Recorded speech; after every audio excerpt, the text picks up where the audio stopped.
Hello guys, good morning সবাইকে। তো সবাই কেমন আছো? আশা করি সবাই খুব ভালো আছো, আর আমিও খুব ভালো আছি। তো সকাল সকাল আজকে ব্লগটা স্টার্ট করতে পারেন, কারণ ঘুম থেকে উঠতে একটু লেট হয়ে গেছিলো সেই কারণে। তো ফ্রেশ হয়ে চলে এলাম, এসে ড্রেস চেঞ্জ করে নিয়েছি, তারপরে একটু কাজ বাজ করলাম, করে মা ভাত দিল, ভাত খেতে বসে পড়েছি। দিয়ে ভাত খাওয়া গেছে, একটু বাইরে গিয়ে ঘুরে বেড়াচ্ছিলাম। আর আজকে ওয়েদারটা তো খুবই খারাপ ছিল, বৃষ্টি পড়ছে। দিয়ে বাবা দেখি বাজার থেকে পেয়ারা এনেছে। ভাই বোন বললো যে আমরা পেয়ারা মাখা খাবো। তো ওদের পেয়ারাটা ধুয়ে কেটে নিলাম, কেটে ওদের মাখিয়ে দিই, সবাই খাচ্ছে। আর এদিকে আমি মাকে একটু হেল্প করছি, মশলাটা পেস্ট করে দিচ্ছি।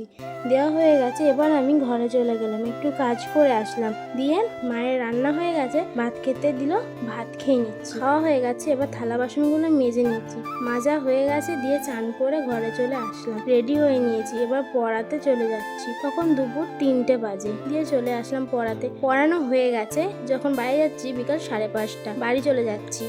আর আমি ভাই এই বাড়িতে চলে আসলাম, দেখি বোন শাড়ি পরতে এসেছে, কি গানের প্রোগ্রাম আছে নাকি সেই কারণে। তো মার মাসি শাড়ি পরিয়ে দিচ্ছে। দিয়ে ভাই বলল, ছোট ভাই, যে একটু দিদি একটু কিছু খাবো। দিয়ে বললাম তাহলে চ মিয়া মোড়ে যাই। তো ওকে নিয়ে গেলাম, নিয়ে চলে আসলাম মিয়া মোড়ে।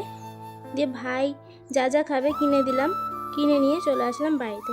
এসে দেখতেই পাচ্ছ ভাইয়ের দিকে, এদিকে ভাইরা খাচ্ছে পেস্ট্রি, আর ও খাচ্ছে ফিশ চপ, আমিও খাচ্ছি ফিশ চপ। তারপরে মাসি বসে বসে IPL খেলা দেখছে। তো রাত হয়ে গেছে, যেহেতু মা রান্না করতে চলে গেছে, ডিম সেদ্ধ করেছে, আর আমি সেইগুলো ছাড়িয়ে দিচ্ছি।